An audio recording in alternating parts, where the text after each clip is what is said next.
This is the VOA Special English Economics Report. Apple Computer had a big week.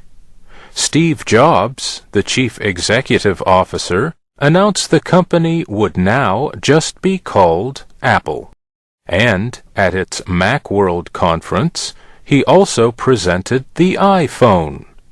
It combines a wireless phone, music and video player, and Internet communications device in one handheld product. The next day, Cisco Systems brought a civil case. That company owns trademark rights to the name iPhone. Apple was negotiating for permission to use it. Apple called the legal action silly. It said there were already several companies using that name. Recently, Apple has had to deal with another issue: backdated stock options. A stock option is an agreement to trade a stock by a set date. Companies use options as a form of pay, often for their top people. Imagine you work for the XYZ company. You are given an option to buy 100 shares of its stock at the current price, $10 a share. The option is good for 1 year. A year later, XYZ stock has risen to $20. You use the option to buy the shares at $10. Now you can sell them for $20, for a profit of $1,000. But what if the company backdated the option? Remember, XYZ stock was $10 when the option was created. But a month earlier, it was $6. Using that point as the starting date means more profit.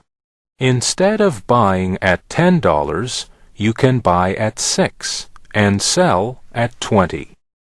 In August of 2001, the Apple Board of Directors approved more than 7 million shares in stock options for Steve Jobs. The options were created that December, but with an October date. That added $20 million to their value because the stock price was $3 less. Steve Jobs never exercised the options. He received 5 million shares instead. But Apple had to restate its earnings to correct its options accounting. Last month, the company restated its financial results for 4 years. Apple reduced its results by $84 million. In general, backdating options is not illegal, but companies can get into trouble if they violate financial reporting rules. Options are taxed differently from normal pay.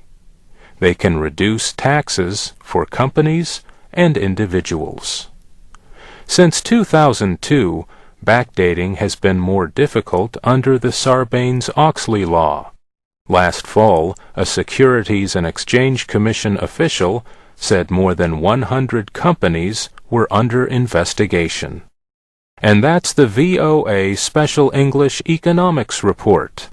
I'm Mario Ritter.